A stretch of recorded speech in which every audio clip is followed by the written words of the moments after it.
Employer যদি home অফিসকে জানিয়ে দেয় যে আমি আর তাকে রিক্রুট করতে চাচ্ছি না বা আমি তাকে আর রাখতে চাচ্ছি না, সেই ক্ষেত্রে আপনার হোম অফিস আপনাকে যখন একটা চিঠি দিয়ে জানাবে তখন আপনার 60 ডেজ এর সময় থাকবে। আপনি এমনিতেই আরেকটা ভালো জব পেয়ে গেছেন। আপনি কিন্তু এই জব থাকা অবস্থাতেও সুইচিং এ অ্যাবসোলিউটলি নো প্রবলেম। যদি ভালো অপরচুনিটি পান, আপনি এই ভালো অপরচুনিটি পেলে আপনি অবশ্যই চলে যেতে পারবেন। কোনো ব্রিটিশ সিটিজেন না পান, আপনারা অবশ্যই রিলাই করতে পারেন ওভারসিজ স্টাফের উপর। বাট অবভিয়াসলি আপনাকে লাইসেন্স অ্যাপ্লিকেশন করতে হবে। Stonebridge Legal Solutions Limited, your trusted immigration partner.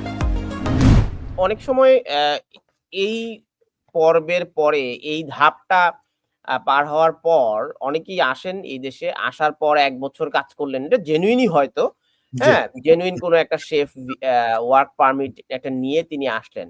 সেই জি। কোম্পানিটাও তো যেকোনো সময় বাস্ট হয়ে যেতে পারে বা সেই কোম্পানিও মনে করতে পারে যে আমি যেই স্টাফকে এনেছি তিনি এখন আসলে সেই রকম দক্ষতার প্রমাণ দিতে পারছেন না। উভয় পক্ষেরই কাজ না করার একটা সুযোগ তৈরি হয়। না, সেক্ষেত্রে এই দেশে আসার পর কারো যদি চাকরি চলে যায় বা কেউ যদি চাকরি ছেড়ে দেন, সেক্ষেত্রে ওয়ার্কারদের করণীয় কি রয়েছে? না, অবভিয়াসলি এখানে আপনি যেটা বলছেন, আমি ভাবি সেটাই। মানে বেসিক্যালি এখানে এমনও হতে পারে যে আপনি এসেছেন, হয়তো আপনি যে যোগ্যতা বা আ যে এক্সপার্টিজ আপনার ছিল বলে আপনাকে এমপ্লয় করেছে, এমপ্লয়ার হয়তো মনে করছে না যে আপনি ঐরকম যোগ্য। নাম্বার 1। নাম্বার 2 হতে পারে যে আপনি এখানে এসেছেন, আ হয়তো আপনি আপনার যে এমপ্লয়ার হয়তো কয়েকদিন কাজ করার পর হয়তো তার মনে হচ্ছে যে না আসলে আমার এই পজিশনটা দরকার নাই।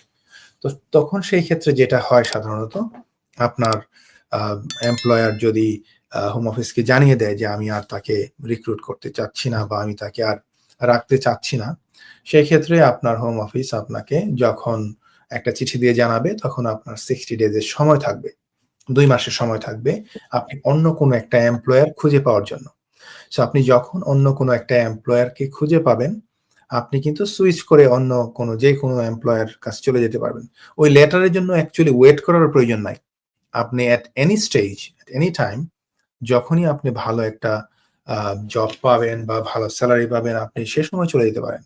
অ্যান্ড ধরেন আপনার কিছুই হলো না। আপনার এমপ্লয়ার খুব ভালো আপনাকে বেতন দিচ্ছে, আপনি কাজও পারেন, সবকিছু ঠিক আছে। কিন্তু এর মধ্যে আপনি এমনিতেই আরেকটা ভালো জব পেয়ে গেছেন। আপনি কিন্তু এই জব থাকা অবস্থাতেও সুইচিং এ অ্যাবসোলিউটলি নো প্রবলেম। আপনি যদি ভালো অপরচুনিটি পান, আপনি এই ভালো অপরচুনিটি পেলে আপনি অবশ্যই চলে যেতে পারবেন অন্য একটা নতুন জবে। সেই ক্ষেত্রে কোনো বাধা থাকছে না কিন্তু তার। সেক্ষেত্রে ওয়ার্ক পারমিট কনফার্মেশন না পেলে কি হবে? অনেক জায়গায় হয়তো তিনি জব পেলেন কিন্তু সেই কোম্পানি তাকে ওয়ার্ক পারমিট দিতে আগ্রহী না। না, obviously this is the মানে প্রি-কন্ডিশন দ্যাট ওই কোম্পানি যে যারা এখানে কাজ করবেন তাদের তো অবশ্যই লাইসেন্সটা থাকতে হবে। তো তাদেরকে ওয়ার্ক পারমিটের যে লাইসেন্স সেটা না থাকলে তো তারা তাকে স্পন্সর করতে পারবে না। যেহেতু উনি একজন মাইগ্রেন্ট এমপ্লয়ি। তো আরেকটা মাইগ্রেন্ট অ্যা এমপ্লয়ি যদি অন্য জায়গায় যেতে চায়, ওই কোম্পানিরও লাইসেন্সটা থাকতে হবে। সো এটা তো প্রি সাধারণত কন্ডিশন। বড় কোম্পানিগুলো তো নিশ্চয়ই যারা এ নরমালি ধরনের ইন্টারন্যাশনাল শেফের উপর নির্ভর করে তারা তো সেই তাদের লাইসেন্স গুলো লাইসেন্স নিয়েই থাকে, কাজ করে। নিয়েই কাজ করে। ডেফিনিটলি। আর যাদের নাই তারা লাইসেন্সটা নিয়ে নিতে পারেন। এটা খুব বেশি জটিল না। আমরা আগেও আলোচনা করেছি যেসব এমপ্লয়ার এখনো মনে করছেন যে আমাদের লাইসেন্সটা নাই কিন্তু আমাদের শেফ দরকার, আমাদের রেস্টুরেন্ট ম্যানেজার দরকার বা স্টাফের অভাবে আমরা চালাতে পারছি না। তারা কিন্তু স্টিল অপশনটা রয়েছে।